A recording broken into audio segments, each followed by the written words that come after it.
సాయంకాల సమయములో సంధ్యాదీపారాధనలో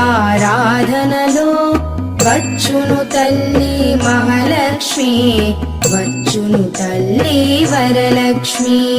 కాళ్లకు గజ్జెలు కట్టింది, మెడలో హారము వేసింది, పిలచిన వెంటనే పలికింది, అడిగినదంతా ఇచ్చింది. సాయంకాల సమయములో సంధ్యాదీపారాధనలో వచ్చును తల్లి మహాలక్ష్మి, వచ్చును తల్లి వరలక్ష్మి.